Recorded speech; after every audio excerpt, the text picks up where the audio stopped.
For instance, you have this guy right here, Justice Horn, who is a apparently Gen Z Democrat activist out of the state of Missouri, and he actually does some grassroots things. I disagree with his politics, obviously, but like he actually does stuff, unlike Harry and all those characters. And he quote tweeted these guys saying, "Enough time has passed from the election to tell the truth.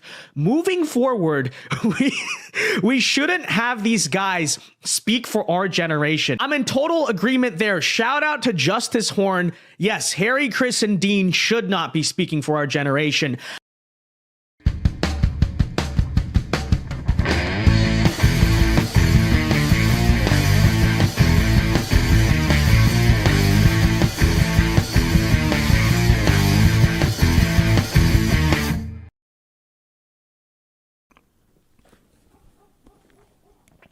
Hey guys, 1 second.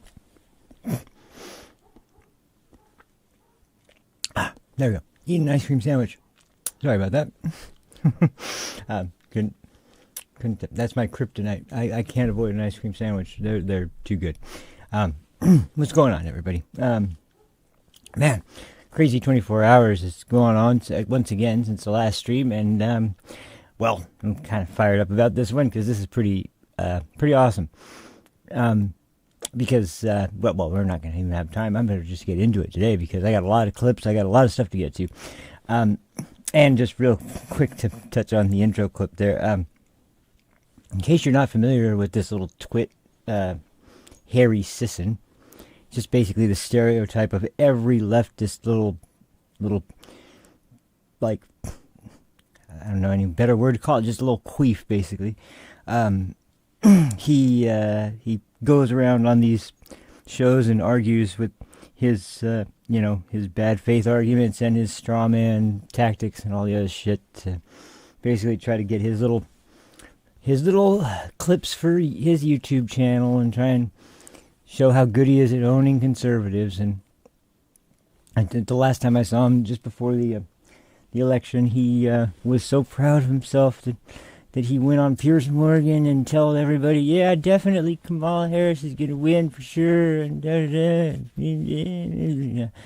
yeah, it didn't take long for election night for his spirits to start going down. And I'm not getting the whole, the reaction like someone in your family died is still happening for these idiots. I don't really get that one. I mean, it's kind of pathetic, and it's like, we get it, you're upset, and you know what, it's the real world, so you got to kind of get over it at some point. But or maybe you don't, maybe you go to some organization that's bought into DEI, or maybe you're going to a college that's so up its own ass that it doesn't mind if you just miss all your classes, it'll still pass you anyway.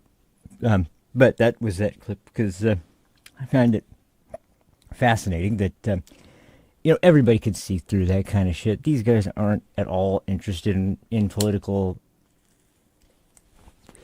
topics. They're not interested in what's going on in the country. They're not interested in the average American family. They're not even interested in the Democrat Party, really. They're interested in getting their name on YouTube somehow, so they picked a controversial subject that'll get them a lot of clicks and go in and do nothing but, try to, they troll all right, I guess. If I had to give them some kind of, because I don't believe for a second they believe any of the shit that they're saying. They're just saying what they know will go over really well with the leftist base that they are trying to cater to. But the unfortunate part is, once again, there is an audience for it. There are people dumb enough to listen to stupid morons like that. And I absolutely can't stand Hassan Piker, but I'll tell you one thing, he's a true believer. The dude is every bit of the socialist that he comes off as. So, once again, at least someone like that, I believe he's a piece of crap. I don't think he's just pretending to be a piece of crap. So, and which is even worse, because when you're pretending to be really stupid, like, why? You're dumber than the people who actually, come up with these ideas. It's insane. But anyway, I had to touch on that because it was just funny. So to get into what's been going on. So, I didn't realize how, I knew that the reaction to Pete Hegseth was going to be pretty strong, but I figured because of his pretty extensive military history, and the fact that even though he's young, he's been, no demotions and no mark against him, an exemplary combat veteran, and while he's not like a general, he's without a doubt extremely knowledgeable on our military, our current military situation, which, under this administration, we've got the big generals that are, at the heads. And I forgot, I think I called him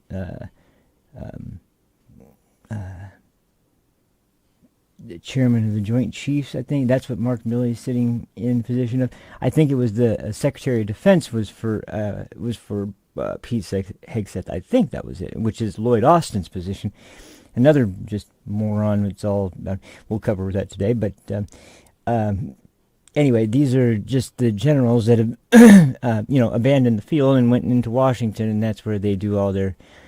That's their idea of combat now, I guess. But it's just constant discussion of DEI training and all this other stuff, and I guess the upset people in D.C. that are so going on such a large tangent about this and not shutting up is because they can't stand the thought of anybody misgendering someone in the military or there not being enough female military accommodations for all the women or even worse, all the trans women that are surely going into the military. I mean, yeah, and it's always brought up, but I can't help but bring it up. You think that Russia are concerned at all about any of that shit? You think they care in the slightest about that? And more importantly, do you think that's going to give them some kind of... You think we're going to have an edge over them because of this? You think that's going to give us some kind of, combat advantage because of all the training we had in pronouns and shit? No, it's not going to help in the slightest. Everyone knows it's not going to help in the slightest, and they don't care. They just want to, do what Democrats do best and virtue signal. That's about it. But who's gonna challenge it? So, well, I tell you who. Trump's going to challenge it with Pete Hegseth. But I got a few reactions to that. But then this morning I saw the news that really, I knew and you could tell by the title, I mean, I'm not joking when I say this. This is going to make their heads blow up once. I mean, they're going to rant about this as much as they rant about Trump almost, because if there was some guy that rivaled Trump in Washington, that's already there, and has always been there for 4 terms, I think now, who really gets under their skin, and I mean really gets under their skin in hearings, in floor speeches, and anything, and it's for Democrats, but also for establishment Republican types that are, leftovers that are either fully neocon or even part neocon leftovers that are still trying to cling to the old school Republican doctrines, and mostly the types that are still in support of the Ukraine war, sending more money to Ukraine for this ridiculous conflict there. They hate him too, just as much as the Democrats do. But because they all want to be on the good side of Donald Trump, because for the next 4 years he's going to be making all the decisions in the Republican Party. So they're going to be hard-pressed to go against his picks, although we're going to have to discuss one thing, which is the Rick Scott, of course, did not get... Of course he didn't. And I was guessing it was going to be a tough one. I could see him winning, but I also was like, this is... I'll bet you McConnell, I mean, he's been such a Machiavellian force for the Republican Party for so long, as far as in the Congress, that there's no way he was going into this sort of replacement situation for the leader of the Senate without at least having a plan of making sure that whoever it is that he thought needed to carry the torch for him was going to be the one to get the nod. And sure enough, it was. And I was a little surprised because it was the one guy, I couldn't remember his name, John Thune. He's the one that got. Now, the only reason I say that is not really I really don't even know John Thune's positions all that much, because I've never really seen John Thune like in. I've never even seen. I've seen maybe a couple floor speeches after the main, what do they call it? After the main business has been done for the day. Basically, at the end of the day, when any senator can take the floor and give some sort of floor speech on something they think is important, either to their own state or to the country or whatever. And that's usually time where no one's got any cameras on, nobody's really watching except for like the C-SPANs and the Forbeses of the world that still pay attention to what's going on there after that point. But I've seen him maybe in a couple of floor speeches like that. I've never seen him in a hearing. I've never seen him give an argument on a floor vote. I've never seen much of anything really from the guy. But where I do see him consistently is a fixture at McConnell's side whenever he's speaking to the press. I recognize him every time McConnell. There's almost two people that are always on McConnell's side whenever he gives us to his flank on each side whenever he gives a speech to the media. Now, one of them is Senator Barrasso, which, to be fair, even though he's in McConnell, flanking McConnell, I've seen him in hearings. I've seen him, questioning witnesses. I've seen him on floor votes and for making arguments for bills. I've seen him do those things, and the dude, regardless of what you think about him, he definitely makes good arguments, and he's not afraid to hold back on a witness he thinks is not on the level. He's most certainly not willing to just play nice because it looks good for the party or whatever. He's going to occasionally ruffle some feathers, and I'm guessing that's why it would be John Cornyn and John Thune instead of what's his name? It's not John too, is it? Is it John Barrasso? God, it'd be funny if his name was John too. Actually, I think it might be. Anyway, I just Senator Barrasso. I'm guessing that's why he didn't get the same sort of treatment, because he's been there quite a while as well, and he's like I said, he's always on the other side of John Thune whenever Mitch McConnell speaks to the press, and so it's surprising a little bit, but not when you consider the circumstances. And to be fair, and kind of mention this in terms of just all around, who do you see where, and John Cornyn is not someone who is a constant fixture next to McConnell. However, when you hear John Cornyn speak about priorities for the country, more often than not, there'll be some things you hear that you agree with, and then another handful of things that are all just the talking points that you're supposed to have when you're in the inner circle and the upper echelon of the Congress in either the House or the Senate. So anyway, I was a little bit more a little bit surprised that it wasn't John Cornyn and it was John Thune, but that might just be, like I said, maybe I'm just ignorant, but I haven't seen much from the guy, so I don't know exactly what to expect. I do know that I can say without a doubt that it's going to be not as beneficial as if it were Rick Scott, especially after Trump endorsed Rick Scott, which, I hope that doesn't already start making some cracks show up in the party, because that's been one of the biggest issues for some of the bigger things that Trump wanted to accomplish last time that he wasn't able to this time. But I do have some good news on that, because once again, after this new nomination, Matt Gaetz, oh my God, it's gonna be a big deal for a number of reasons, and I'll get to that when we start discussing it. But to finish what we were talking about we'll go over Pete Hegseth first, and then we'll go into Matt Gaetz, which, oh boy, Matt Gaetz is. I can't wait to see more reactions to this, but we'll start with this. So, because it hasn't even been 24 hours yet, and I only caught this morning, but the what do you call it?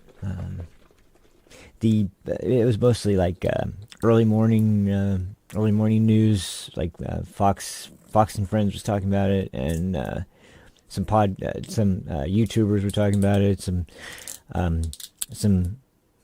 current event live streams were talking about this stuff, and that's been it. So I haven't seen a lot of except the one I've seen, and I don't think I even have a clip from it yet, or maybe I do. I can't. I'll have to check when we go over the clips. I'll see, but I didn't even see the reaction from Morning Joe yet. So I don't. If I missed it and it's in the clip somewhere, I'm sure I'll be pleasantly surprised. But yeah, this is going to be like this is kind of confirming what some people have been talking about. I haven't really gone in depth on this yet because I didn't really. I did not believe it. I wanted to see a little bit more before I was gonna go suggesting that this was the case. And with Matt Gaetz, I think it's safe to say that this is definitely the case.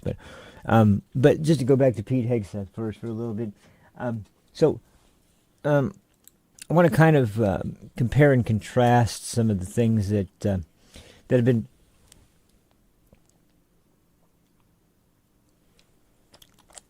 Sorry, I need my protein shake. Let's see. I wanted to go over some of the reactions, and then I also wanted to go over the current what do you call it? Secretary of Defense, and of course Mark Milley, the chairman of the Joint Chiefs. Basically, the big wigs of the Pentagon. And show you kind of what they're defending in terms of like these leaders are leading with integrity, and Pete Hegseth is just going to be a Donald Trump surrogate, which, god damn, excuse me, man.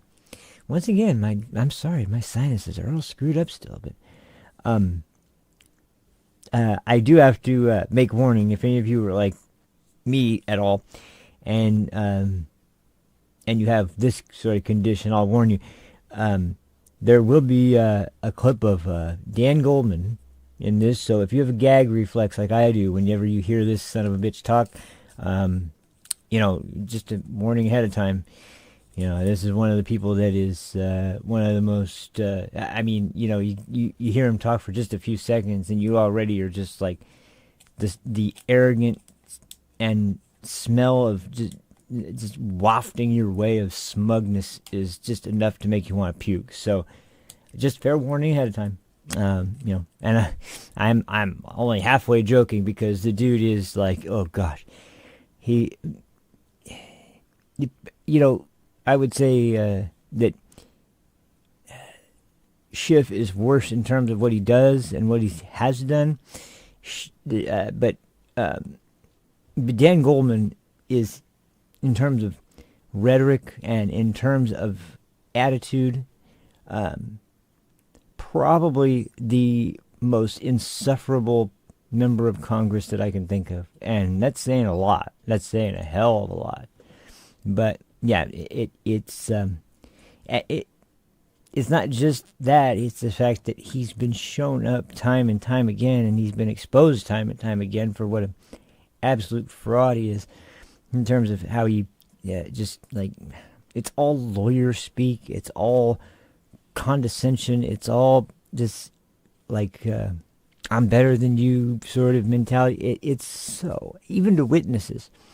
The most disgusting thing, I think I've mentioned this before, the most disgusting thing I've ever seen twice, actually, is first time it was the New York victims of crime due to the immigration crisis and just the overall law enforcement state that was going on due to Alvin Bragg's focus on Donald Trump, and that was pretty much it. And then the second time was due to a couple mothers who had come before Congress and had to discuss how they had lost their children, one to fentanyl and one to literally a immigrant that had broke into her daughter's room, who, by the way, was had mental handicap, and she was raped and killed. And as a matter of fact, there was a guy that was her boyfriend at the time, and got a call of her struggling just before she was killed. And I mean, it's just so the most barbaric shit you can imagine. And Dan Goldman, in both instances, has the gall to go before these women and the people in New York, women and men, and say, I have to apologize because my Republican colleagues, while they called you here to discuss your experience, are really just using you for their ends. Dude, do you have any respect? No, you don't. No, actually, that's a stupid question. You don't have any respect. You don't give a shit about these people. You care about your stupid fucking party. That's all you care about. Anyway, I better not get too angry yet because to listen to the son of a bitch for a minute. Anyway, before I start blowing out the naughty language, let's get to some of this. Let's get to some of these real quick. So we'll start with the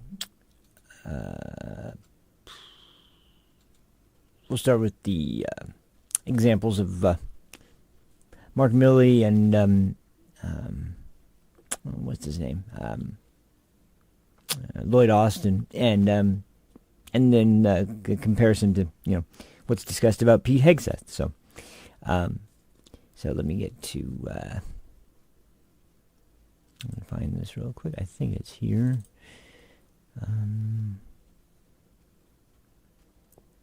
Yeah, here we go.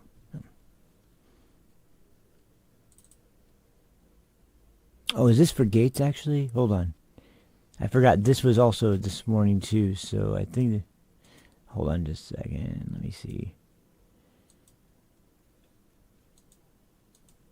Yeah, this is about Matt Gaetz. Oh, so I thought this was... Okay, this is the wrong one. It's got to be the other one. Oh, yeah, of course it is, because that one was from this morning's short interject. This one is about... as soon as I find it,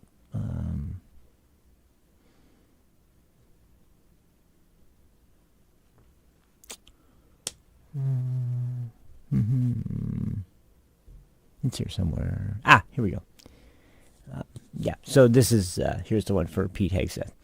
A lot of stuff from Laura Ingram's show last night, and then some examples from CNN and some other outlets. So anyway, here we go.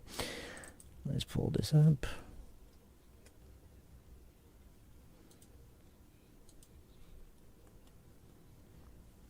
Oh, perfect. Okay. I realized you guys didn't even hear any of that because I don't have the audio on yet. So perfect. You didn't have to hear the information. You didn't even see anything either. Okay, here we go. Now we're ready to go. I'm glad I have control even when I don't know I have control. So,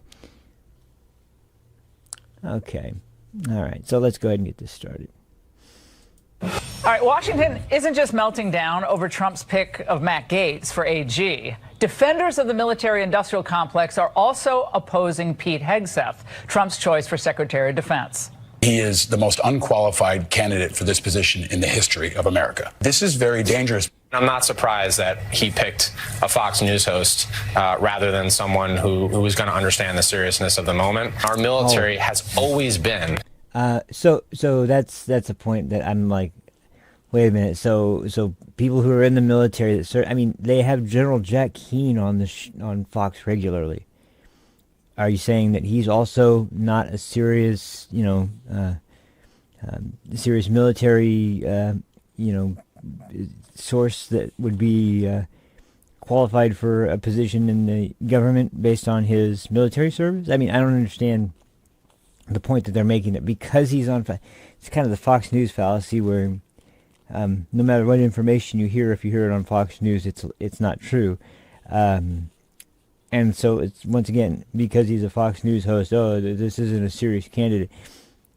What kind of stupid-ass argument is that? Anyway, sorry, let's just...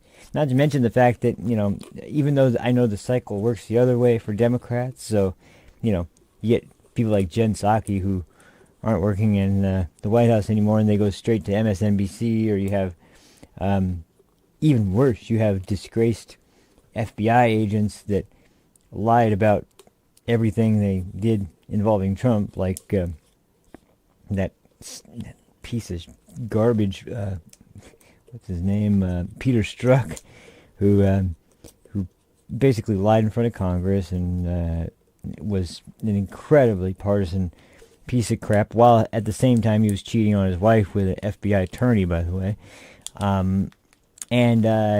He's there to comment on how valid and legitimate the 55 former intel agents were about the Russian disinformation of the Hunter Biden laptop. So yeah, he's great, man. He's super credible. You should put him on MSNBC. Yeah, and he is on all the time. So anyway, I hate that line. So ridiculous. So let's get back to this. Apolitical, nonpartisan patriots, not a political military. This is exactly what we worried about and we warned about Donald Trump, which is that he is going to appoint unqualified loyalists to shape this government into his own personal fiefdom and get revenge on generals. I would also say that diversity, equity, and inclusion is important to this military now, and it will be important in the future. On the issue of critical race theory, et cetera, I do think it's important, actually, for those of us in uniform to be open-minded and be widely read. And I want to understand white rage, and I'm white, and I want to understand it. The United States military is stronger today than any time since World War II. We are an extraordinarily powerful, battle-hardened country. Fought in Iraq and fought in Afghanistan. We have seen what's happened in Ukraine over the past 2 years or so. We have learned a hell of a lot from it. You talk to anybody across the world, they will tell you just how strong we are. No, we didn't learn that, apparently. Yeah, we're strong. We're still relatively strong, but I mean, we are not prepared for a conflict with China, and we're not prepared for a conflict with Russia. We don't even have the capability to match them with supersonic missiles. So what are you talking about? And what has the Ukraine war taught our military? That we shouldn't get involved in foreign conflicts? Because I can tell you they didn't really learn that yet. And I think, more importantly, did the politicians in Washington learn anything from Ukraine? Most certainly not. They learned nothing, which is why they've been still sending... I mean, one thing that's great about Trump, and I played the clip the other day, is like one of the first things he did is after he got nominated was speak directly to... This has been reported, and it's not been confirmed 100% as far as I know, but I do know that there's multiple sources that mention this. He was on the phone immediately with Zelensky and Putin, and saying that, look, we need this conflict to come to an end. Neither side is going to get everything they want, but we need to make sure that this ends because the Ukraine is becoming just a decimated, flattened, inhospitable land that is going to have nothing left if this keeps going on. And they both know it. It's just...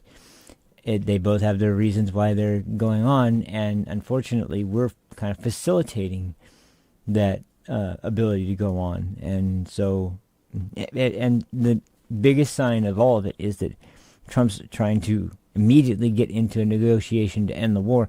You notice how the Biden administration hasn't one time, not one person at one time, gone to speak to, not even try to reach out to Putin They haven't tried to reach out to Putin to sit down and come to terms. They haven't reached out to Ukraine to try and meet with Putin. They haven't done anything like that because Putin's the devil and Putin's evil and Putin's Hitler and Putin is almost as bad as Donald Trump. Of course, not quite as bad, but he's almost as bad, and that's probably what they believe too. But it's like the idea that that we're going to fund one side, not the other, and just wait till they decide that if they're stubborn enough, they're going to keep fighting. They're getting money, of course. When you have an oligarchy, more or less. I mean, as much as they want to call Ukraine a democracy, it's hardly the most.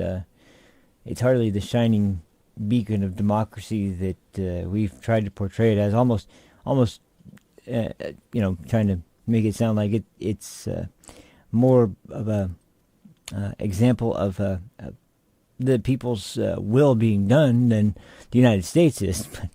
But that's like the only times that this administration has done anything with Ukraine, it's been to encourage more conflict and actually encourage the conflict itself in the first place. So that's just the truth. It's sad, but that's the reality. And until somebody steps in and says, "Look, this has got to stop," nothing's going to get done. And Trump's the only one who's done it so far. And it's right as soon as he got nominated for president-elect, like as soon as he became president-elect.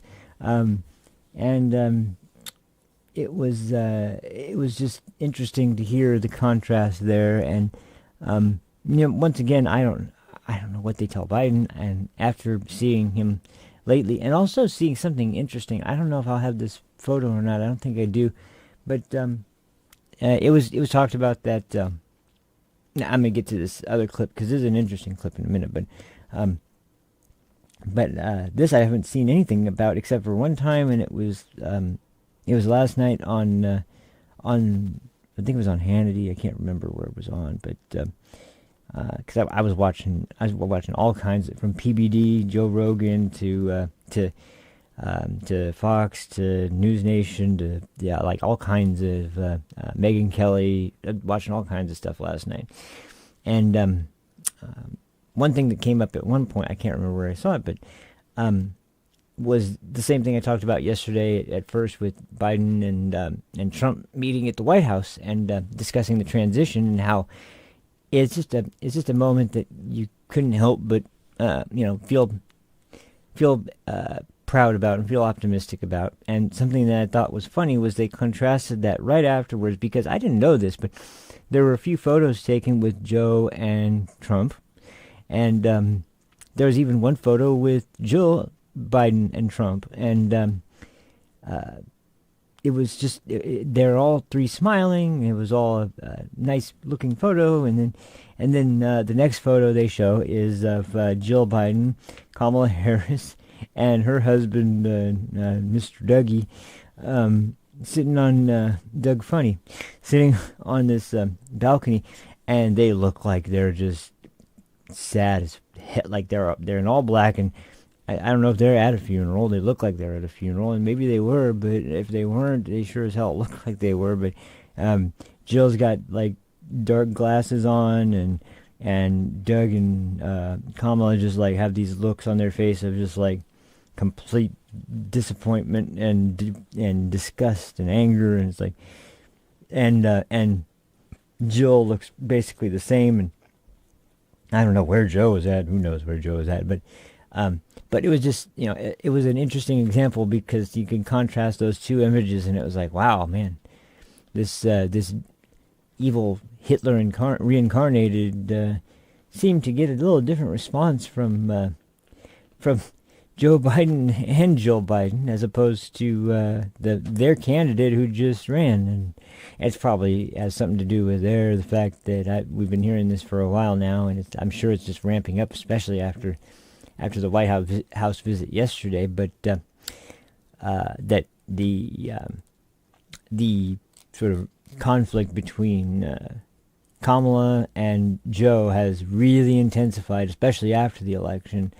Both sides are blaming each other for the result and yada yada yada. But really, I think it just comes down to the fact that there was no message whatsoever, and their strategy was ridiculous because apparently they just thought that they could buy their way in through the way of celebrity endorsement, when that doesn't mean anything unless you actually already have some kind of, like, if somebody's coming, like it even kind of was discussed a little bit of people like Hulk Hogan coming out and Dana White and, you know, of course Vivek and Elon and people like that coming out, but most importantly, you know, personalities that were there, and they're not because they're paid, and not because they were, and that's another thing too. When you have to pay for the endorsements, it seems kind of shady in the first place. But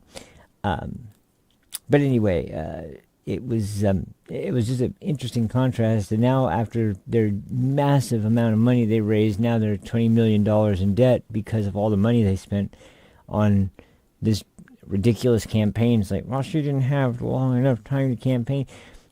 You know, you can make excuses, but everything I saw up until that point, you know, you can just answer me this one question. Why is it that Trump is willing to sit down and discuss whatever you want to talk about with Joe Rogan for 3 hours? Why is it that J.D. Vance is willing to do it? Why in the hell is it that John freaking Fetterman is willing to do it, but Kamala won't do it unless you have restrictions like, oh, only an hour long, we're not going to come to Texas, we're not going to, we wanted it edited, and it was like,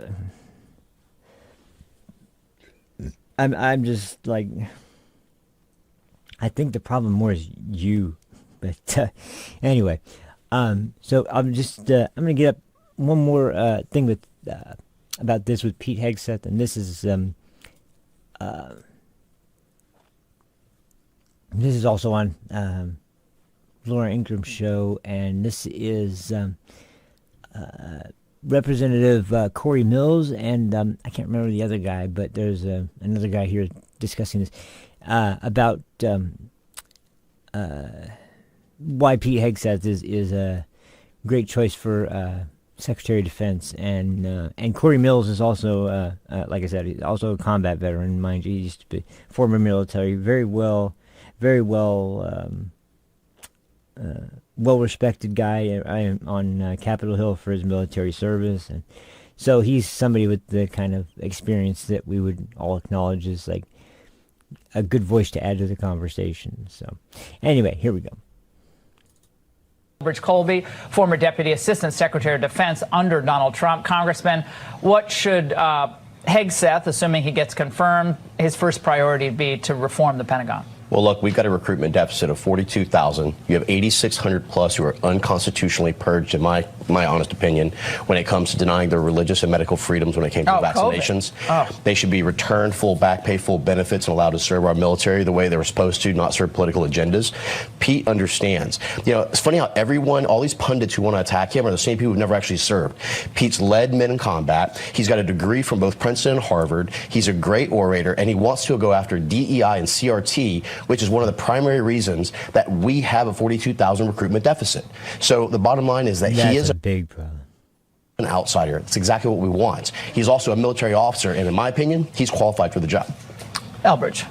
Yeah, well, I think the number one objective that he should pursue is restoring the American military's lethality. As you talked about, the primary mission of the American Armed Forces should be to deter war by being able to fight and win America's wars. And most significantly, that means focusing on China and stopping the frittering away of our military power in failed peripheral conflicts that we've talked about for a number of years in Ukraine and in places like Yemen. But Jake Sullivan today was saying that one of the purposes of what they're doing with the transition is to make sure that Ukraine is in the strongest position on the battlefield. And look, this is a horrible situation in Ukraine. Absolutely. But is that really what the priority of our military should be, Ukraine's security? Well, the Secretary of the Air Force just said the other day, not only that China's preparing for war by 2027, but that he thinks, the Secretary of the Air Force for Biden, that the Chinese military will say it's ready by 2027. So I thought that's what they're saying. And yet they're sending more of our weapons to Ukraine when we, as you rightly pointed out, it takes us years and years to restock them when we're already deep deep in a hole.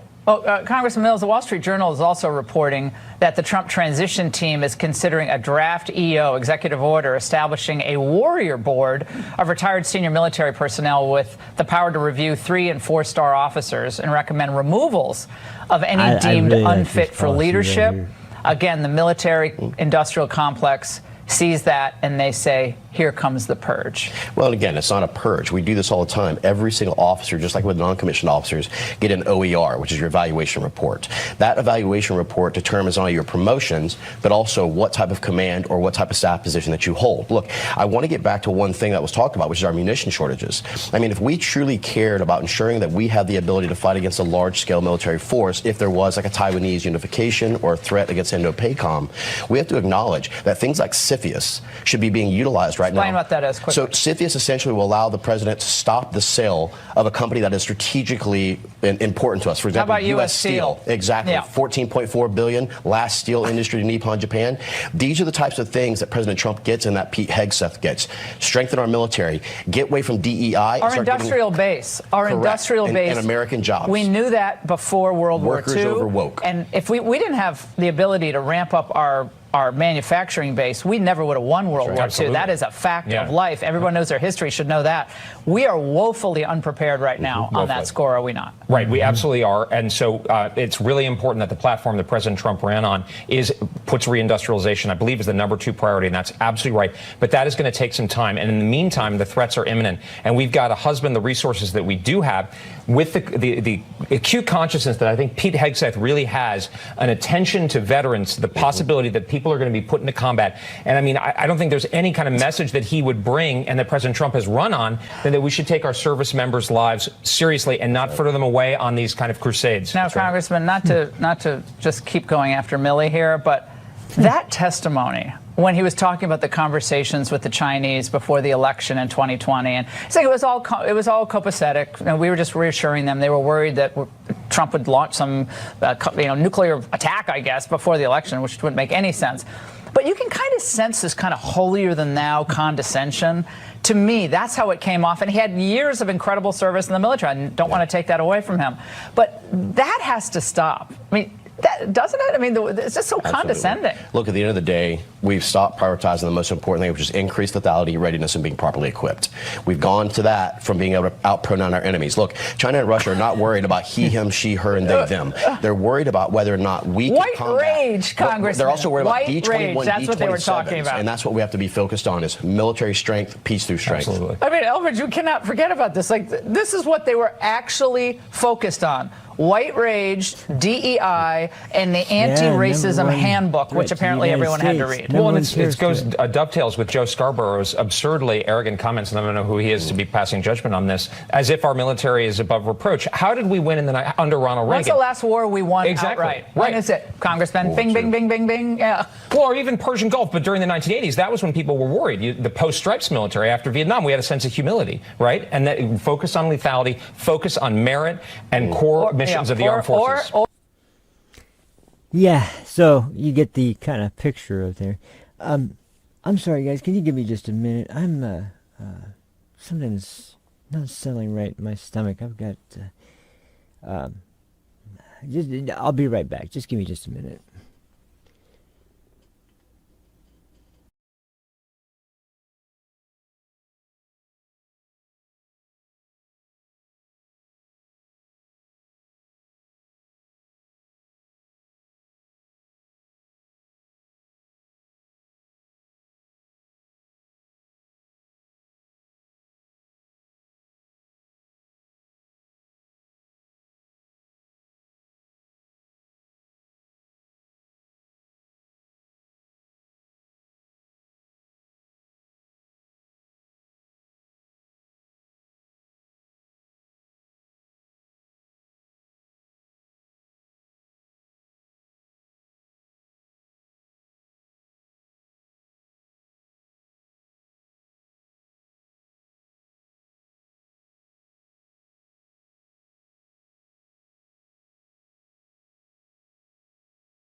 Okay, you guys, sorry about that. I'm feeling better now. Hold on just a second, and we'll get back to... Okay, there. Yeah, sorry about that, man. I realized what happened.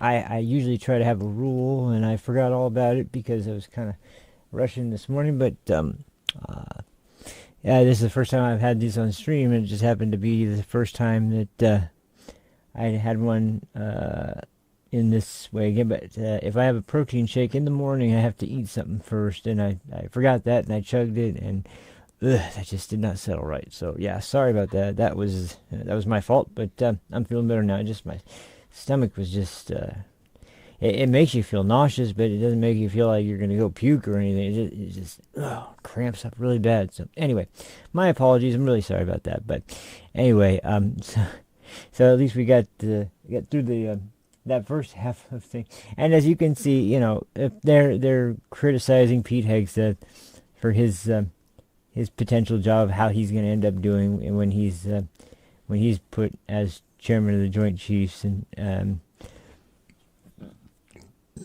excuse me, and how he's going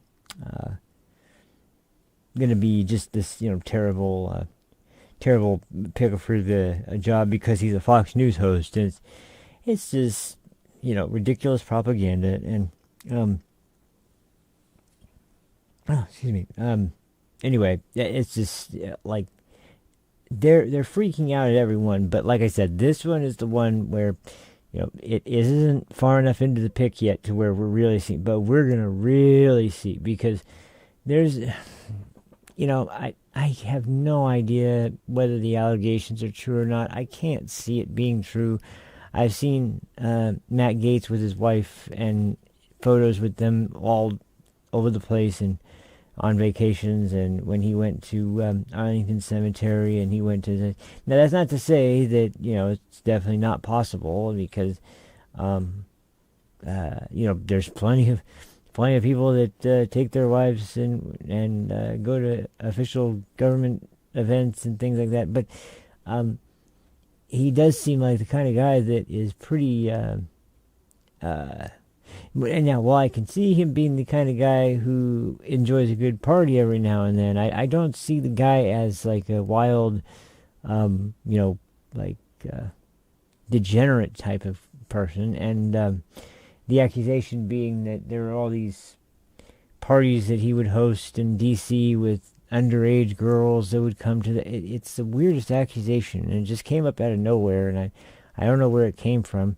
Actually, I do remember where I first heard it, though, and it was from Kevin McCarthy, and not to doubt his honesty, but just to say that, well, there's definitely motive there to want to, you know, bury the guy that, you know, sort of ousted him from the Senate. But I think it would have been more, until there was some kind of strong, well-known consensus that, yeah, there's a serious issue with this guy, then he's not exactly going to be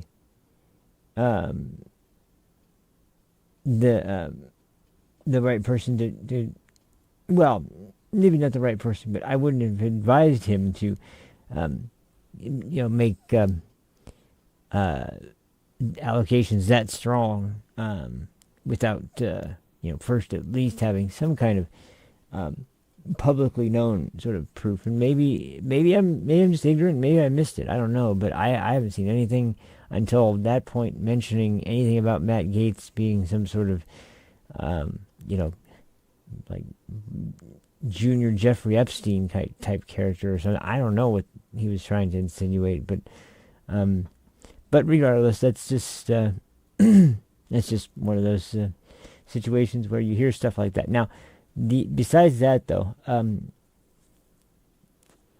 Matt Gaetz has been, well, he does a short, I wouldn't even call it a podcast. Maybe he's more regularly doing it now, but when I used to watch him doing a show, it was like once every week usually, and it was only 30 minutes long. It wasn't particularly long, but he did at least try to present people with some information that was pertinent at the time. But I'll tell you one thing, like,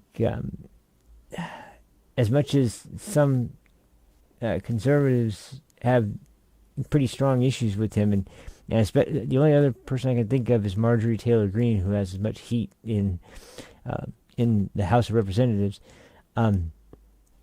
Number one thing he gets the most heat for, and this is why I love the pick so much, is that, for example, there was this legislation last year that was being proposed by, or I think it was actually a couple of years. Yeah, I think it was 2 years ago, because there was this argument that the left were making. It was another gun control argument, and it was about a stabilizing brace for pistols. And the argument is so ridiculous. The argument was that the arm brace acts as a shoulder stock would on a rifle, and because of that, it becomes an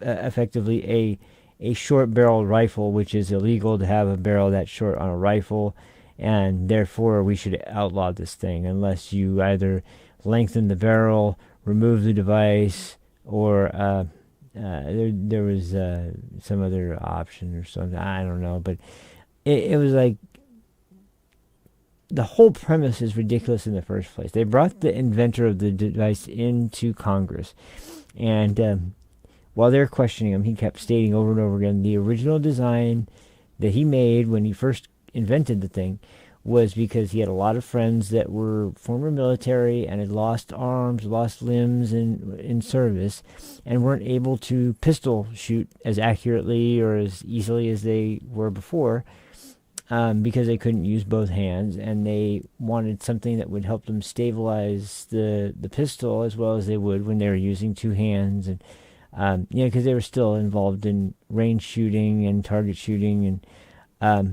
and just still all around firearms advocates.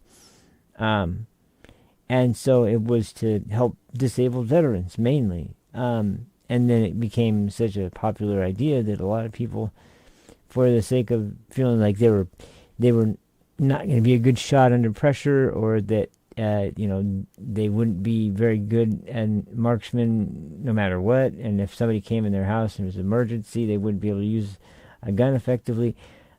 There was all sorts of reasons why, but essentially it boiled down to this. For me, it was that, number one, they were trying to claim they were on bump stocks for a while, and I don't think, first of all, Democrats don't know, most of them know nothing about guns in the first place, so they just conflate all these things, and they sound scary, so therefore we need to ban them. Bump stocks that they try to argue are, they turn semi-automatic rifles into fully automatic rifles. They don't even know what that means either usually, but first of all, no, they don't. There are people that know how to fire at the rate that you would get, and probably faster than using a bump stock for most people. And all it does is it just, the idea is to use, not get too technical about it, use the velocity of the kick of a firearm when you pull the trigger, and it kicks. And if you have a bump stock, it's intended to use the velocity to spring forward enough to where it will naturally hit your finger again after the first firing, so that if you hold your finger in place and you have the bump stock in action, it will just keep bouncing back and forth, so that it allows you to fire like a fully automatic weapon. Even though it doesn't change to a fully automatic weapon, it's still being fired only as fast as you're pulling the trigger, but you're using a device to help you pull the trigger faster. Now, I can understand wanting to outlaw an actual bump stock intended for that purpose, but the problem is that, number one, good luck with that, because there's never been, really, as far as I know, an actual product in the market that was an actual bump stock that was available. Bump stocks are in general 3D printed by like gangs and stuff to increase their fire rate in gang shootouts and things like that. There's never like some product you find in a gun store somewhere and is like bump stocks are over here. And it's like that there was never an actual device. Now maybe there was, I just don't know about it. But if there was, it probably, as far as I would guess, it had been removed a long time ago, and it didn't take very long before people realized what was going on. But once again, I've seen tons of people that can pull off that same type of idea, using the muzzle velocity and using the recoil to cause that sort of bouncing effect, and just know how to do it with the regular, like a smaller gun that's like a in particular maybe like a bullpup rifle. In case you don't know what a bullpup rifle is, it's the grip is like the barrel length is as long as a regular rifle barrel length, but the actual I think it's the receiver itself and the chamber are much further back, putting it at about the spot where your shoulder is almost. So that's the way it's intended for, like urban areas for combat, like so that you don't have this long barrel sticking out and you can go move around corners easier. That's the idea behind the design. But like I've heard of I've even seen some people that can fire semi-automatic weapons like that are very, very technically designed legal rifles that are semi-automatic. There's no selector switch that can fire off extremely quickly, a full clip worth of ammo, like it was a fully automatic weapon. But what are we going to start doing? Outlawing people? Like those people have to have their hands cut off, or what are we doing here? Because this is ridiculous. And none of these reasons were good enough for the Democrats for this, because the whole idea of, okay, well, it's a short barrel rifle, therefore it's more dangerous.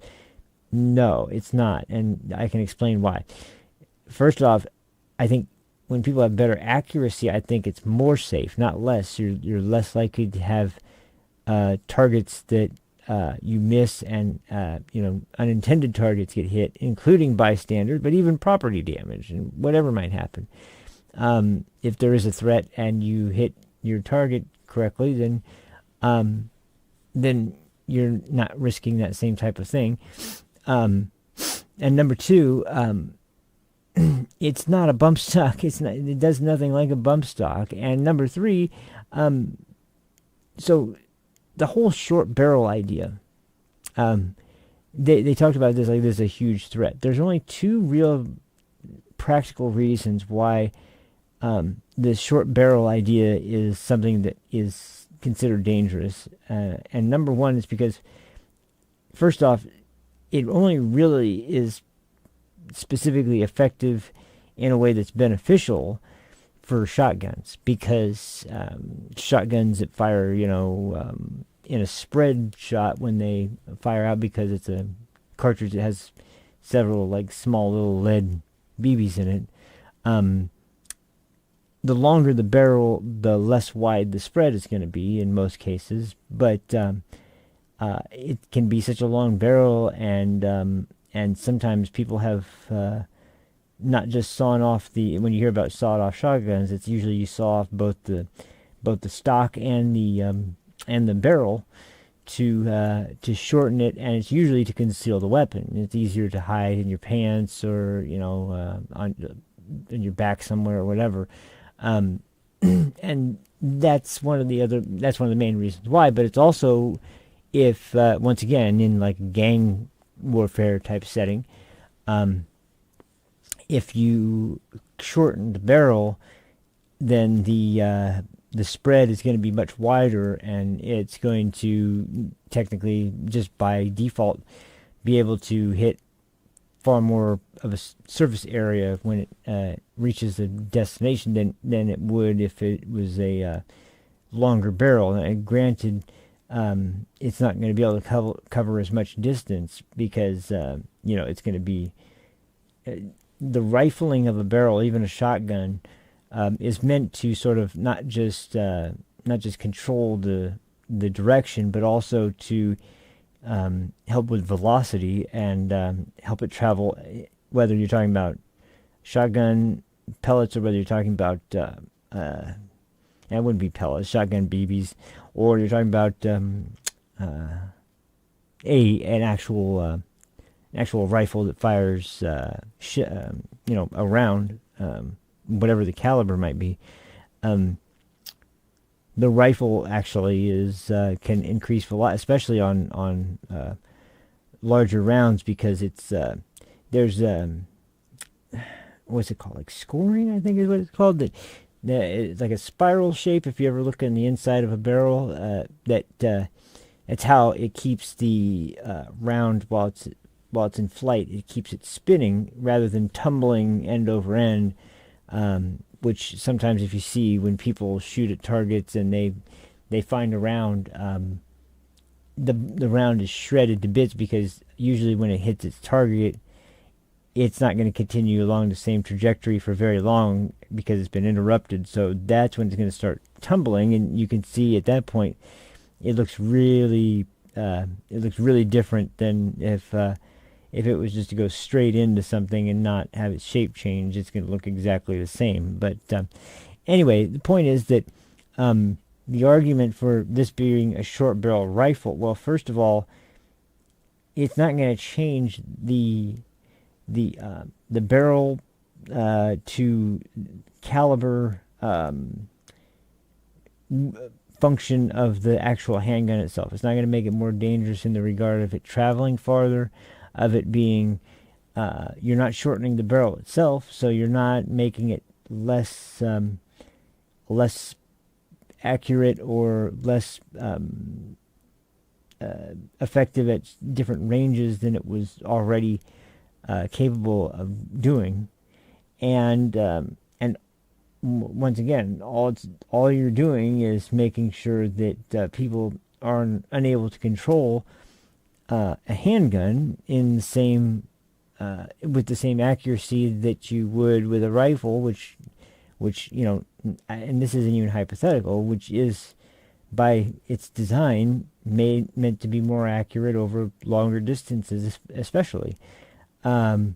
Yet they kept making this argument that this was making the weapon more dangerous, and they had no reason why, no reason to explain why, other than to go to stupid statistics once again about AR-15s, which I still don't understand why that weapon gets singled out, other than it's an easy rifle for most Americans to handle. It's generally found in smaller calibers, so it's not something that's very hard for even women to just pick up and use. And if they've used firearms or rifles before of any kind, they're going to probably be able to fairly accurately fire an AR-15 or even an AR-10 to some extent.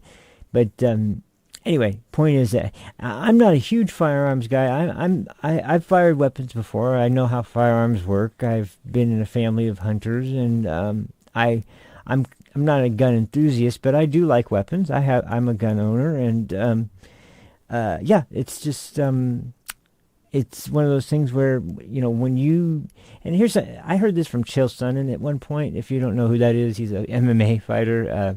He's fought for UFC, and he also fought for what was that? What's that organization called? They're kind of UFC's biggest competitor for a while. I haven't heard much going on there for a while. They had Fedor Emelianenko fighting for them for a long time, and I can't think of what it was now.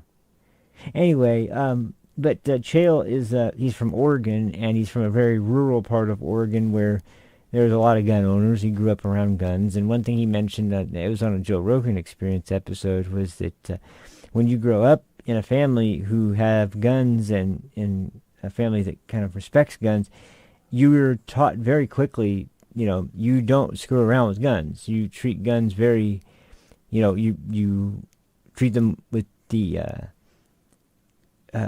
careful and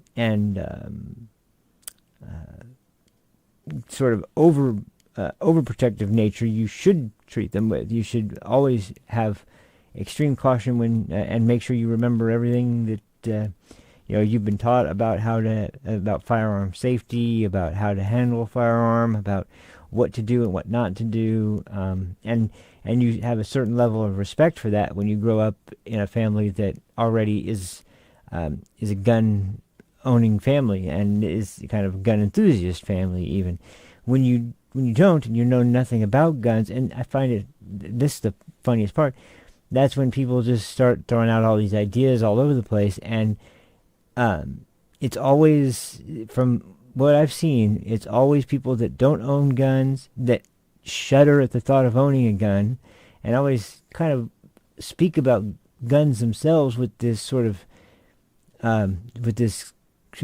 disdain, like how dare anybody own a gun, and not realize what a danger it is. Like,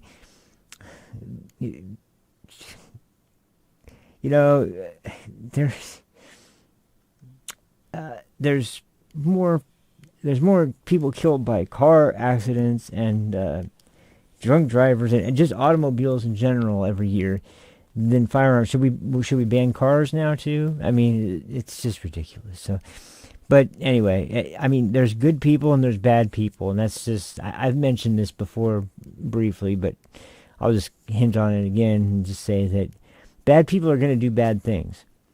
In England right now in particular, there's a real massive knife epidemic going on where people are getting stabbed constantly. So they're going to ban, they've tried to ban like a lot of knives, believe it or not. They have drop boxes where you can drop off a knife if you find one that you don't want, or if you have a friend who wants you to drop one off, they won't. They're like, we won't go looking for you. Just drop the knife off. That's how bad the problem was in Europe with stabbings. And so, I mean, and then everybody always points to the Australian gun buyback, and it's like, that didn't do a thing, right? Like, that didn't help with murder rates at all. And in fact, in some cases, they went up. And they'll always be like, no, look at the stats and tell me what the murder rate is today. And it's like, but they'll always point to, this is the trick. This is what they try to do. They always will pivot and try to go back and forth in the same conversation, speaking about mass shootings and then speaking about murder rates. Those are two very different categories, but they try to single out America as having this problem while pivoting back and forth between the stats that are the most relevant to their argument when one's not working for them. So, it's just, I mean, I will say that, too many people are killed by gun violence in this country, but let me let you in on a little secret. It's not gun owners that do the vast majority of the murders with firearms. It's people who buy illegal firearms on the black market from people that are smuggling them from Mexico, or people who are just illegally selling them under the table in the United States, and so, like, if you want to stop gun crime, or if you want to stop murders with guns, and you want to do it by stopping criminals from using guns, punishing law-abiding gun owners is not the way to do it, and insisting on new and more restrictive requirements for gun ownership isn't going to help either. You're going to need to actually finally recognize that it's not the gun, it's people that choose to get them somehow. And if they're choosing to get them, if their first thought is, I better go visit some back alley that I know they sell guns in, rather than I should go visit my local gun shop and fill out the background check paperwork. It's like, if I had to go do that, I've got nothing in my record that would suggest I couldn't purchase a firearm, just like anybody, any other millions of Americans. So,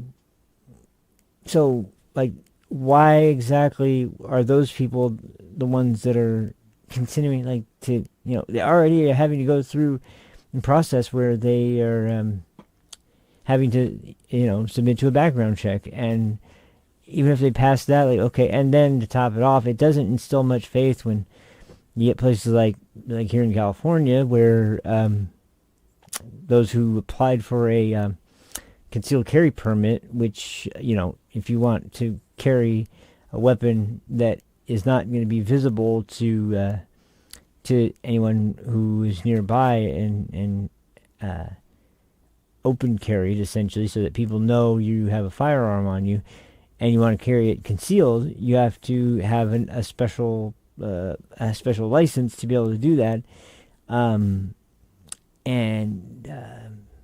that is usually for most states is just like a couple weeks of courses of gun safety and things like that, and it's like, okay, fine, I'll do it. But in the end, that's still okay. Well, at least it's still possible for responsible gun owners to apply and receive the ability to conceal carry their weapons, because there's actually an episode of To Catch a Predator with Chris Hansen, and they did an episode in Florida where at the time of the shooting of the video, not of the shooting of someone with a gun, there was a guy that came down with what was it? It was I think it was just a .22 caliber pistol, but in Florida it's never been for a long time a state that they care too much about, or a situation they care too much about, to be honest, because it's just about the idea of removing as many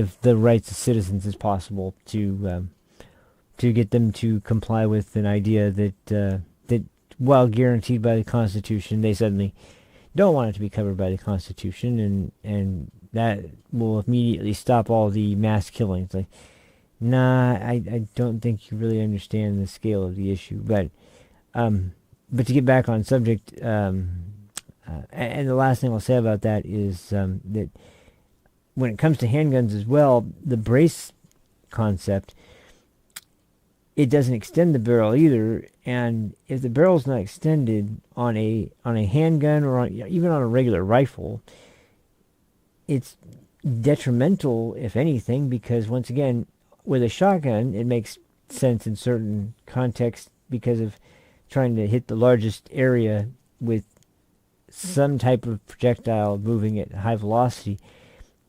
That's extremely high, and it's understandable why you would want to do something like that. But even though it's not exactly my my idea of a good thing to do, but even if you are going to compare the sawed-off shotgun to a sawed-off rifle, well, all you're doing is you're making it you're decreasing the. You're not decreasing anything. You're just you're using a handgun that is braced under, more or less under your shoulder, actually, not on top of it. I actually have a family member who just went through surgery on her shoulder, so I know that area can be a little tender, a little difficult to.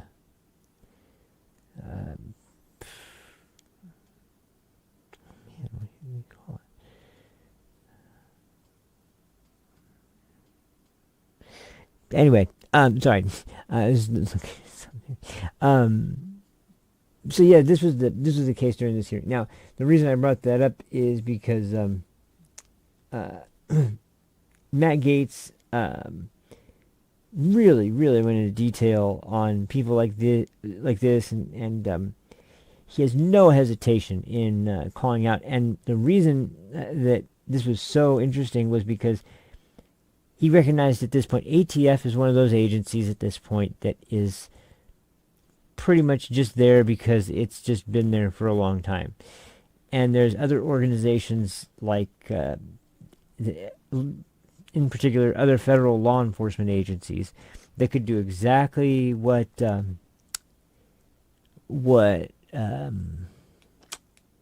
can't think of it.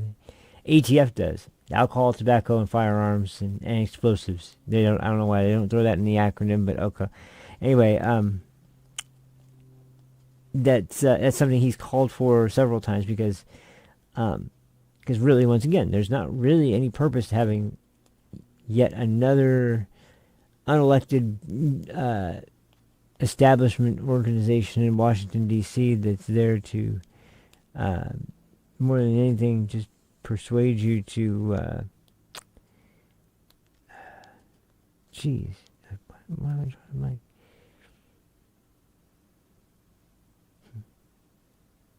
there we go.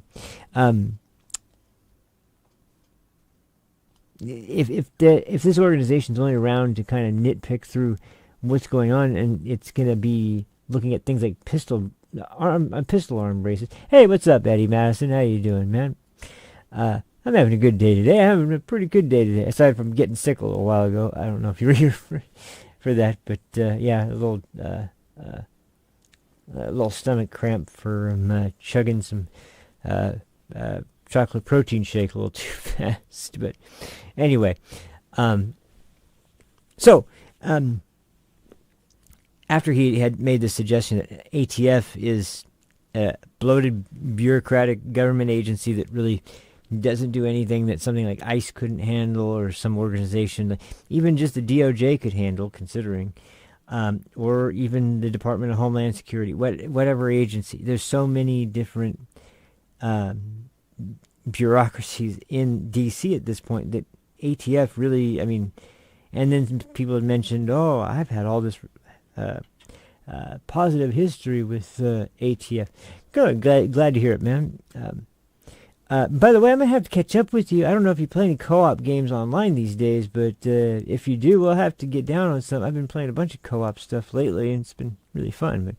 But anyway, but yeah, so the Democrats all get on him immediately after this, like that he's how ironic from the Republican member in the House here to be wanting to disband the ATF when he was so critical of Democrats for wanting to defund the police. Yeah, defunding the police and dismantling ATF are completely different things, asshole. Don't try to compare those two things. They're so different. It's ridiculous. The idea that you would conflate local and state police officers with federal ATF agencies that are literally there now, so desperate to find something to do, they are going after arm braces on pistols that help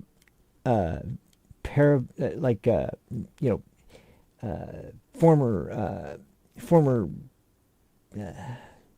military members that have come home and lost an arm, or have been even lost multiple fingers, lost their hand, whatever it might be, had lost some part of their body in conflict, and have come back home and weren't able to handle a pistol in the same way they were before. So this guy makes this device to make that easier, and you want to take that away because ATF doesn't have any other purpose for existing at this point, and they just have to. Sorry, your argument sucks. It's ridiculous. So, no, but I do have. I pretty much play exclusively on PC, and I know at this point, like, I've noticed Microsoft is in a lot of ways using things like Steam and even just their own platform for games right now to integrate with current Xbox generation to be able to play cross platforms. So there's quite a few games that are pretty that would definitely be doable in that regard. But I'll have to go through my list of stuff at some point because it's been a lot of single player stuff, but a lot of co-op stuff as well too. So anyway, as far as that argument goes, that was ridiculous, and Matt Gaetz has been one of those people who, whenever there's a witness who's there, and he really did a good job with Michael Schellenberger and Matt Taibbi when they were testifying about Twitter and the Twitter files and all the information that had been suppressed about the literal government censorship going on between, and the collusion that was going on between the government and Facebook and Twitter and Google and all the other social media companies out there. So yeah, it's really depressing and it's really frustrating. But Matt Gaetz is one of those guys who has no problem going in hard on people when he knows that they're completely just full of shit in front of Congress, and he's also tried to, like when things are devolving, he's tried to even pull situations back to a point. It's like, look, we all agree on this situation. I don't understand why we're... And it's usually because there's no really good reason why Democrats should be objecting to this kind of bill, whatever it happened to be at the time I saw this. But he recognized right away that this is something that Democrats should be, and if it was a few years ago, probably would be all in favor of. But now, because Orange Man bad in the White House, we can't do that because we can't let this administration have too many wins in the judicial branch.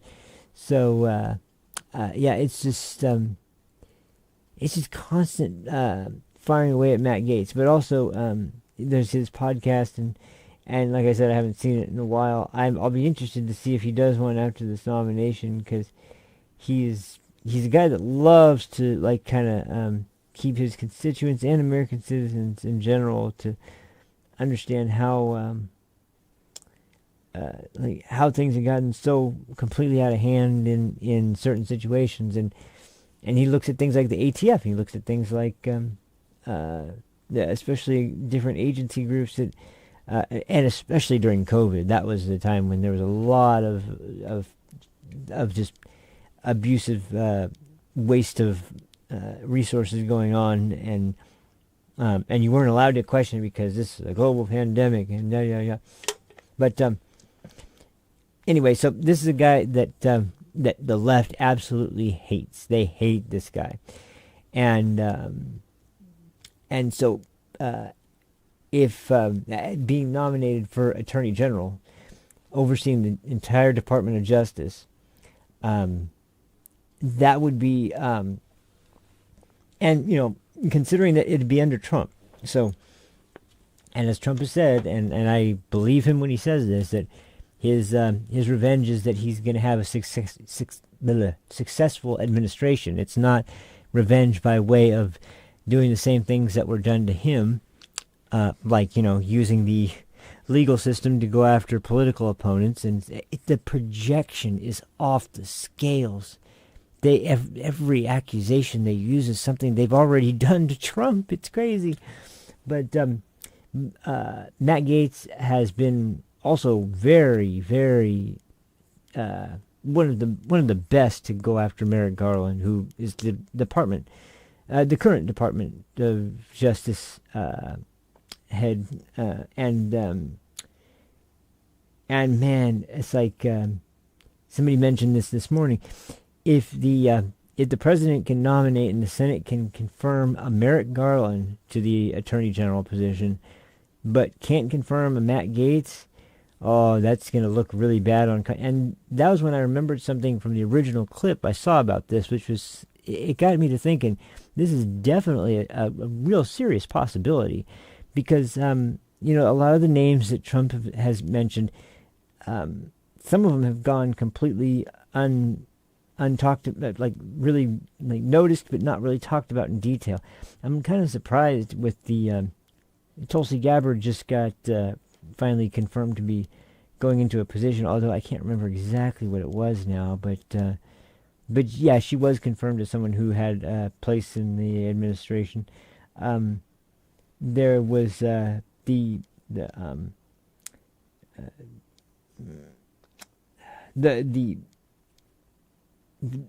what's it called? I'm sorry, the new body that is going to be tasked with government efficiency. The Department of Government Efficiency. Doge, everyone's calling it, of course, with Elon Musk. Now that's been confirmed that it's also going to be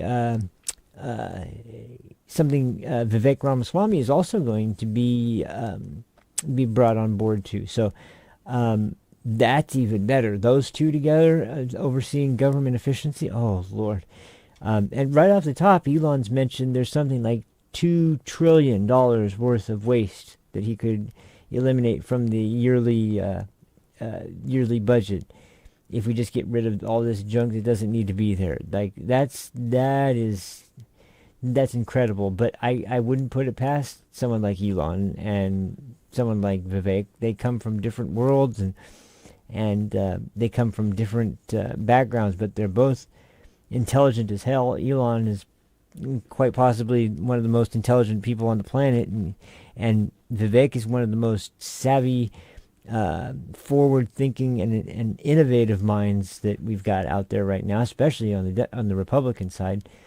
And so to have both of them working together is just fantastic, and you couldn't have two better people to oversee a department that's attempting to try and rein in the efficiency of government, and how many agencies are just around wasting money, just getting all this money handed out to them because it's put into every bill to fund these groups that were started up to do something specific. And it could be from like the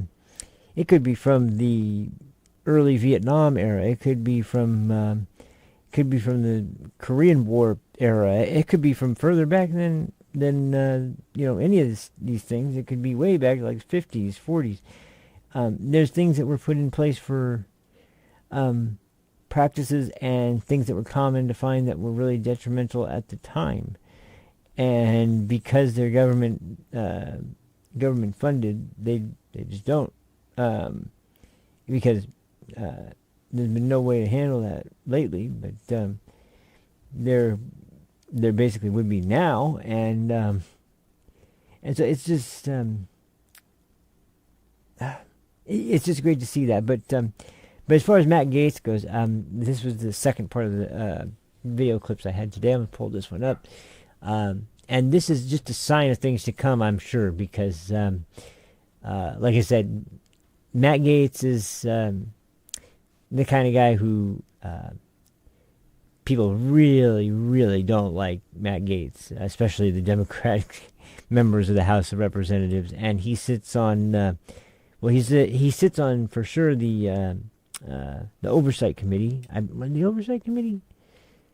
Well, he sits on Jim Jordan's committee for the what's it called?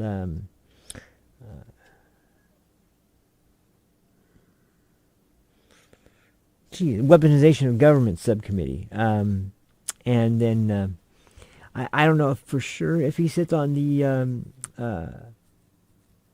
committee for he's on the Judiciary Committee for sure. And he's also on I think he's on James Comer's committee for the Oversight Committee. But regardless, he's somebody that always has a pretty strong take on the situation. And the main thing that people remember and look at him negatively for is the whole ousting of McCarthy thing. And I was never somebody who felt strongly one way or another about McCarthy. I didn't like him. I didn't think he was particularly terrible. But I did understand why, I obviously understood why people had such a problem with him. I just kind of, for a while, I kind of considered that more or less par for the course when you're dealing with leadership of any branch of government. Because sure as hell, Mitch McConnell is, even with him leaving, he's got to get in a candidate that I'm sure he has faith in to continue the, I don't know what you can call it. I'm not going to call it the good work of these people, but, is there to oversee what these people are doing. And it's just, it's the perfect person for the job. And it was somebody that mentioned this today. If you can confirm a guy like Merrick Garland, who has been caught not enforcing laws, unevenly enforcing laws, meaning, deciding that, it looks like Catholics are actually a big threat this month, so we'll start sending agents out to Catholic churches for Latin Mass and make sure that there's no terrorist plotting going on there or whatever he's suggested. There was the infamous school board letter that came in that first he said that he had seen reports that there had been this huge spike in incidents of violence and threats of violence at school board meetings across the country. And then when he got into Congress and was asked, where did you hear about all these reports from that were about these issues going on during school board meetings? And he says, well, I first became aware of it from the letter. And I was like, wait, and everybody else, I think everybody else kind of did a double take, like, wait, what? You say there's a disturbing uptick in cases, and then you say the reason for the disturbing uptick is because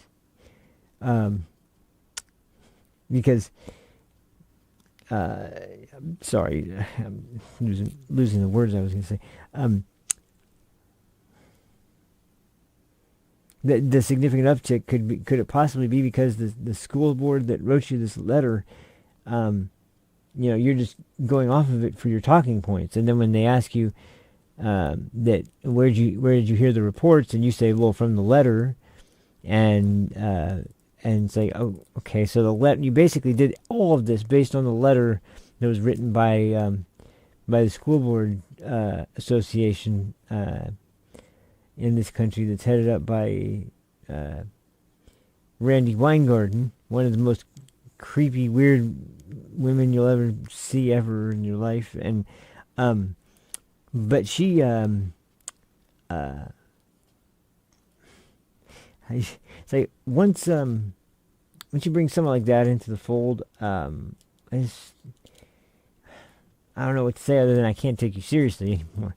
And if you can confirm a guy like Merrick Garland, who had been up for thank God, one thing I will give Mitch McConnell credit for, if there's one thing I can do, it's that it was sort of him that was kind of the instrumental, or at least the leading voice for not confirming him to the Supreme Court. Because my gosh, can you imagine if instead of Attorney General, who was about to be removed from that position right now, he would be in the Supreme Court for a lifelong appointment and be there for the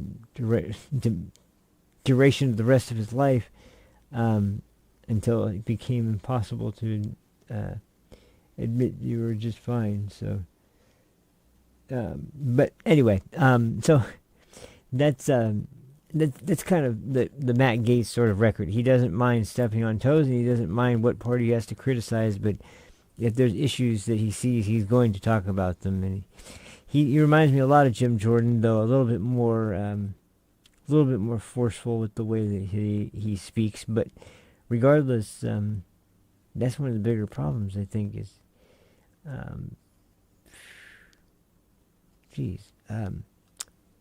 mean, just basically somebody that, okay, you're going to let them as the head of the Department of Justice?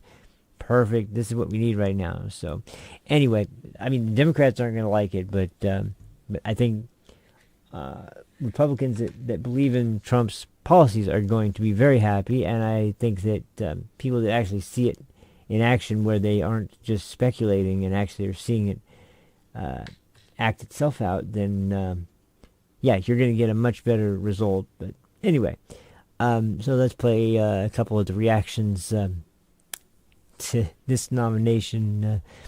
There was this one, I think it's the first one. It's got one of my favorites, Morning Joe, the lunatic who has some of the most ridiculous opinions that I've ever heard, and has just nothing but an endless stream of allegations and supposed information he gets that is so beneficial to him and being able to do his job and shed lights on injustice. Well, you could help shine a light on injustice by going to the border maybe and seeing what's going on there, but no, you won't do that, of course. But anyway, let's go to this real quick. Yeah, we're still okay.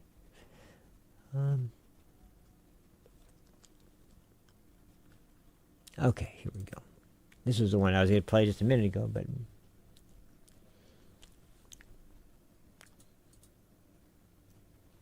so by the way, so this first one I'm going to play is Jake Tapper on CNN, and just one quick word about that. So in case you haven't heard, CNN is looking very, very terrible these days, and as a matter of fact, there's discussion right now because of their viewership plummeting after the election, and I mean like plummeting by like something like 60%, and how far down they're sinking that they're not going to last very long. And some people have already what's that guy who's Chris Wallace, the son and unfortunately guy who can't even come close to living up to his father's name, Mike Wallace. Chris Wallace is already planning to leave and start a podcast, which I'm sure is not going to work out well because he's been spending his whole life in this media organization, and I doubt that I just don't see him making the transfer. Now, maybe that might not be true. Maybe he's been a big fan of podcasts. Maybe he's been interested in doing one for a long time. I don't know the guy's life personally, but I do know what I hear him talk about, and he's not exactly one to sift through information that seems like it's not really credible and separate it from the stuff that he thinks is credible. He just presents it all the same. But anyway, let's get on to this. I just had to mention that because look who's coming up first. Yay, Jake Tapper. Jeez. Oh, oops, I have the volume down. I'm sorry. I did that again. Jeez. Sorry about that, guys. Let's do this again. At least you got to hear me say yay, Jake Tapper without any background noise. That probably was worth it. Maybe not. Maybe that makes it even worse. But okay, here we go. Welcome to The Lead. I'm Jake Tapper, and let me begin the show by uttering some words that I never contemplated using together before, and those words are U.S. Attorney General Matt Gaetz. Because if you were wondering what Trump without the guardrails looked like, well, we're getting an idea beyond the theoretical. We are starting with breaking news on so many fronts related to President-elect Donald Trump's transition. President-elect, of course, Trump announced just minutes ago on Truth Social that he is picking Republican Congressman Matt Gaetz of Florida to be the next U.S. Attorney General. So, Andrew Weissman, this to me, while shocking and galling, is the least surprising thing Trump has done.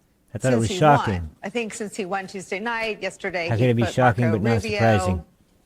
Atop the State Department, and people at this table just said, because, oh, once this again, isn't you going to don't be know so bad. what you're talking about. On Monday, he made the announcement that he would turn to recess appointments. It's obvious that this trio of Fox News anchors, Matt Gaetz, whose biggest war in Washington is with anchors. Kevin McCarthy, Not like Jen Psaki, and the Tulsi MSNBC Gabbard, anchor.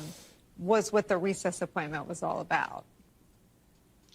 Yeah, I sort of had two reactions to this announcement, and one is very similar to yours, which is we have in the president-elect somebody who is clearly not tethered to facts or law, and so we shouldn't be surprised that he has selected to nominate, yet to be confirmed, somebody for the Attorney General and somebody for the Department of National Intelligence that are not just unqualified, That was Tulsi but have shown Gabbard, that they're National Intelligence. untethered to the facts and maybe also Untethered, the law. So yeah. that shouldn't be surprising. What a bunch of And hacks. the other is really this idea of that somehow Matt Gaetz is going to be the person who prevents and stops weaponization when he is the exhibit A to weaponization. I mean, Okay, hold on. This shit pisses me off. I'm sorry. I gotta interject here. Who's the president, the former president that was getting raided by the FBI? Oh yeah, that was Trump. Who's the president that had a bunch of cases? Oh yeah, that was Trump too. Who's the one that got impeached for? Oh, that was Trump too. Yeah. So who doesn't understand the law here, and who's the one that's targeting their political enemy? That would be you fucks. That would be you guys. Yeah. It wouldn't be Trump or Matt Gaetz or any of the other boogeymen you come up with, you piece of shit. God, this stuff. I'm sorry. Yeah, man, I knew this was going to bring the fire today again, too. But, geez, when I hear this kind of smug, pompous asshole who hasn't done anything impressive in his life say some stupid shit like this and just gaslight everybody, I don't remember Trump locking up anybody. Yeah, they're like, lock her up. Did he lock her up? No, he didn't lock her up. There's even been talk that he's going to, no matter what happens in this case, he's going to pardon Hunter Biden. So what is this? What's the worry? Oh, that's right. You're not in power anymore. That's right. We're supposed to feel sorry for you. We're supposed to get worried about this stuff. Go to hell. Jesus. Sorry. This kind of ridiculous inversion of reality that they present to people. And it's just, hey, we won the election the way it should have been decided, and that's a good thing. But these people have learned nothing from it, because this doesn't work. Sorry. The only people you scared were the people that were already running around flailing about the sky falling if Trump gets elected again. So nothing you say now is gonna convince people of your stupid, ridiculous points. Which you know that. You're probably all for the freaking. Well, that's different. He did. It's different, huh? What did Trump get indicted for in Florida? Something about classified documents at his home. Is like, oh yeah, and that's who else got had that kind of say? Oh yeah, that was Joe Biden had the same thing at his house. But yeah, who got the government to go start all this investigative work and try to put this guy in prison? Yeah, that's right. It was only Trump, wasn't it? Because according to Robert Hur, the special was it? It wasn't special prosecutor. It was whatever the hell the term is. Anyway. They got Robert Hur to investigate Joe Biden and the classified documents, and while it was confirmed that it was true, that all this stuff was there and in multiple locations, and we have no idea who was able to have access to those documents, we know that Robert Hur concluded that no jury would convict because he was a quote-unquote well-meaning old man with a bad memory. Okay. Yeah. And Trump is just an evil, terrible dictator, even though he had them in a locked room that he was told to lock by the FBI not long before they raided the house, broke the lock, and took the documents. Man, wow, that's justice. Yeah, and you get mad because of Matt Gaetz taking over. These people. And we are in pure George Orwell 1984 Oh, we are. land, But it's because where of they pieces say of shit black like you. is white, and we're supposed to believe it. Senator, Oh, the boy. breaking news, the pick of Congressman Matt Gaetz to be the next U.S. Attorney General. These usually Your aren't reaction? as bad, but... Well, I was walking off the Senate floor just moments ago when the news was announced. You could literally hear the jaws This guy's a dropping scumbag. to the floor This guy's a scumbag, of Republican senators who are now going to be in a position to stand up to Donald Trump in a way that they have been unwilling to. I mean, listen, Matt Gaetz I'm is sure. dangerously unqualified, but that's not the worst Dangerously of it. unqualified. Gaetz has been Trump's chief defender when it comes to Trump's If you assault know on Matt democracy, Gaetz' history, his attempt to it's overthrow the laughable. government on January 6th, Oh, and yeah, he yeah, has we openly can't called forget that one. for the abolition of law enforcement agencies if they don't get Yeah. in line with No, it wasn't about conservative getting in political line. It was about priorities. actually This serving is a going to purpose. be a red alert moment for American democracy. Matt Gaetz is being nominated for one reason and one reason only, because he will implement Donald Trump's transition of the Department of Justice from an agency that stands up for all of us to an agency that is simply like an they've arm been of the doing White now. House designed to persecute and prosecute Trump's Arresting political enemies. pro-life demonstrators outside of abortion clinics, you mean, for the crime of shoving a man away from his son that was screaming at his child. Oh, jeez. I mean, this is why I'm so happy about this, because it's not American citizens of either political party. It's not people who believe in one specific religion. It's not any demographic or group of Americans that you decide to slice up into different categories. It's pieces of garbage like this that sit in Washington, D.C. and have are completely out of touch with the population. These are the people that make these kind of arguments and have no real basis for what they're saying. It's complete ridiculous, just fear-mongering entirely. He doesn't tell you at all that he's what did he say about going after law enforcement agencies if they don't fall in line. No, I just talked about this. He went after the ATF. Why? Because they were trying to do stupid shit like ban arm braces for pistols because they turned them into short-barreled rifles, which, by the way, they don't. They don't turn them into short-barreled rifles. They don't turn them into rifles. They're not magically rifles because you attach a arm brace to them. The arm brace itself, it doesn't look anything like a stock that you'd see on a rifle or a submachine gun or any type of other weapon that you would shoulder. And but I mean, people like this wouldn't understand a word I just said because they know nothing about guns and they know nothing about gun crime. They just are there to, basically undermine the Constitution and make people afraid of anything that they don't already approve of and agree with. And if their plan was working so well and this was such terrible picks, tell me, in the case of Pete Hegseth, why are we 25,000 people short of where we should be as far as military recruitment numbers? Why are we not kept up for the first time in our history, and very dangerously so, not able to keep up with countries like China and Russia in weapons development? And why is it that when it comes to even space travel, Elon Musk is the only reason we're competitive right now to begin with? Oh yeah, it's because you guys spend a bunch of money on nonsense, stupid, ridiculous pet projects that make no sense and are all about DEI measures and transgender surgeries for illegals. That's right, yeah. Those policies were working fantastic, I'm sure, but unfortunately at some point reality needs to set in, and gosh, I'm going to keep watching them squirm, and I do enjoy it, but my Lord, I'm sorry, I got worked up today a little bit. Yeah, I haven't gotten that worked up. I got a little worked up,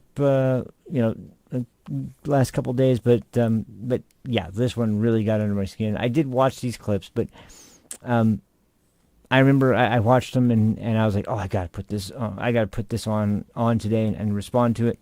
So I recorded it, but I intentionally tried not to pay too much attention to the whole thing, and so that really is my more that's more my raw response to clips when I first see them. And so at least you get a peek into the world of what it's like when I see a clip that I don't like when I'm not doing the show, because it's kind of in that same vein. But anyway, yeah, you can see just how this nomination. And the last thing I'll say on this is somebody had hinted at this. I think it was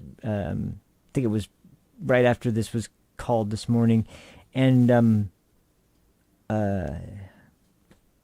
it was a really good point. I really liked it. It was that because of the whole transition in the Senate and Mitch McConnell stepping down, John Thune replacing him, there's definitely some uncertainty when it comes to the Senate and how they are going to, if they're going to be going along with President Trump's agenda when he comes in. Because last time, it was partly his own picks, and this time he's making sure that's not going to be the problem.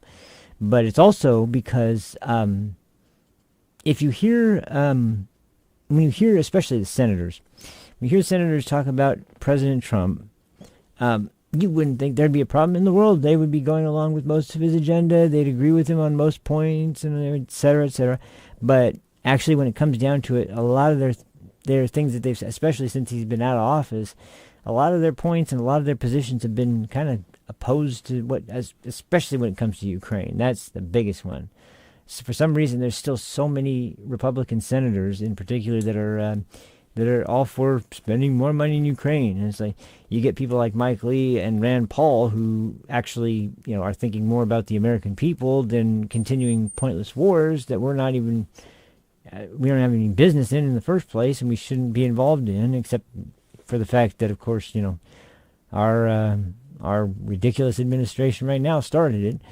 But and I'm not even really joking when I say that the real tipping point was when Kamala Harris said that Ukraine was welcome in NATO. And as I've said several times before, that was Russia's red line. They said that for decades now, and they still thought that was a great idea. So, but especially when it comes to that, there's a lot of people, even in the Senate, that aren't completely aligned with Trump in terms of, and not even completely aligned, but just like opposed to him, and will still, be trying to portray themselves in the media as if they're Donald Trump's number one fan. And I think that some of these nominations are actually kind of like a sort of a way to show Trump, because some of the people, like I think Pete Hegseth, as far as when it comes to Secretary of Defense, I think that those don't have to be confirmed by the Senate. But I think it's but the Department of Justice, the Attorney General and head of the Department of Justice, they have to be confirmed by the Senate before they can take office. And I think that some of these picks are actually to see, okay, who is going to be difficult for me to work with this time around? Who's going to be a problem for me to worry about when I'm trying to pass certain legislation that are so-called Republicans? Because as they've been referred to several times by Trump, there's several rhinos that are still around, and especially now that he's back as president, they are really that grudge is really coming back full force, and it's not going to be something that's going to be it's not going to be something that's going to be obvious to see until you get a good, clear indication of where they stand on certain things. And so I think a lot of these picks might be to goad some of these people out into voting no, because is ridiculous. I mean, the fact that you have a vote between your elected representatives, mind you, the people that you elect as senators, to go to Washington, D.C., and they get there and there's a new majority, and they have to, the current leader has said he's going to step down, and they're going to elect a new leader. But they're going to do it behind closed doors, and they're not going to tell you who voted for who. That's ridiculous. That's ridiculous. We should know who supported who, and you know, we don't have to know all the reasons why, but you know, at least knowing which way everybody voted. Well, there's, you know, as much as everyone in the Republican Party now talks about transparency, the people that actually believe in that would have most definitely wanted the vote to be done publicly so that people could know who voted for who. And so we have no idea who the majority of the Senate was that picked John Thune over Rick Scott, and I mean, you know, there's also John Cornyn, but since John Thune got the nod, it's definitely curious and interesting, and it's obvious why they would have the closed door session, because they're afraid to let people know who they picked for the leader of the Senate. So this, like I said, this was something that was mentioned earlier today, and I was like, that's a good point, because the hearings for confirmation are done in open hearings, and you know, even Lindsey Graham voted for, and several others. I mean, you know, most of the time, there's not a lot of willingness for most senators to second guess a president, no matter who the president is, and their pick for their cabinet. If they think it's the right person for the job, then normally the Senate on both sides will just kind of go along with it, unless they know some real damning evidence for something serious about this candidate that's off. But in this case, you know, we can't know for sure if that will happen again, and especially with it being Trump, you know, all bets are off. So this will be a good opportunity to see if everybody is actually on board with the agenda this time, or if not. And if they aren't, then at the bare minimum, okay, we know who's going to be, you know, a vote that we can rely on, and a vote that is going to be difficult. So, yeah, I think that however you slice it, it's a smart move, and I do, of course, hope that Matt Gaetz gets confirmed so that he can take that position, because, like I said, he's been so critically important at pointing out all the missteps and overstepping of authority that has been done by the federal government under this administration right now. And I can tell you this: if Matt Gaetz was to lead the government into doing something that it was going out of its bounds to do, there would be hell to pay, and the first in charge, or the first in line to make sure that they were shouting it everywhere and anywhere that would listen would be, you know, jackasses like freaking Senator Murphy there. But regardless, the point is that I think it's a good strategy. I think it's great candidates, and there's one thing that's damn sure, and that is, like when Trump said this time around, he knows who to trust and who not to trust, and who would be a good pick, and who would be a good replacement candidate, and who wouldn't. Like, he definitely wasn't kidding. He wasn't kidding. He was telling the truth 100%. This cabinet this time around is looking light years ahead of the last of his last presidency and his last term, and if he can get this cast up and have them be in full swing and doing their part to enact his sort of vision for which way America should be headed, and the way that he's been speaking to the American citizens about this agenda, and everyone who's listening, and actually is one of the same people that voted for him, the vast majority of people at this, winning in a landslide victory in the United States as a Republican for the first time in a long time, and winning the popular vote for the Republicans for the first time in quite a while. If he can do it at all, it's going to be with this group of people. They're not going to be anywhere near the level of hindrance to the administration that the last cabinet was. So things are looking up. Things are looking up with each new name nominated, and we'll see what happens come tomorrow and anybody else who may be mentioned. But I'm just getting more and more I just keep seeing these people roll in like, man, nice, nice, very nice. So, and on top of that, he's kept his promises to RFK as far as I can see. He's kept his promises so far to Tulsi Gabbard, to Vivek Ramaswamy, to Elon Musk, to everybody he had that was helping campaign for him. They're finding their way onto his administration, and it's looking like things are definitely going to be like this is the way it should have been the first time around. And it sucks it's only going to be 4 years with it like this, but hey, 4 years with this administration, we'll still be able to pull a hell of a lot off, and it should be some of the most productive time we could use to and the best people we could have trying to dig us out of this hole that we've gotten into from all this debt that we've piled on and all this global conflict that started, and essentially how far off the deep end we went, and how seriously in trouble we've been for a long time. Our best chance to come back from that is what we're seeing from this administration so far, and only time will tell, but I'm seeing nothing but good signs every time I look, so that says a lot. Anyway, that's where I'll leave it for today, guys. Thank you so much for watching. Once again, sorry I got a little heated.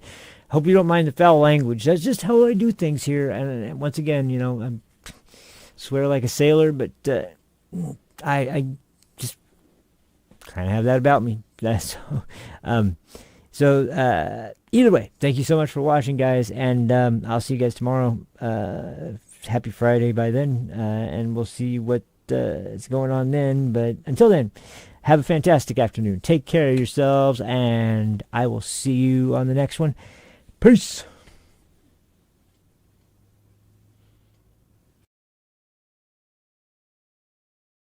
I can't read it. There's no words on it. Okay. Sure. There's no words there. To play us out. What does that mean? To play us out. What is? For credits. I don't know what that means.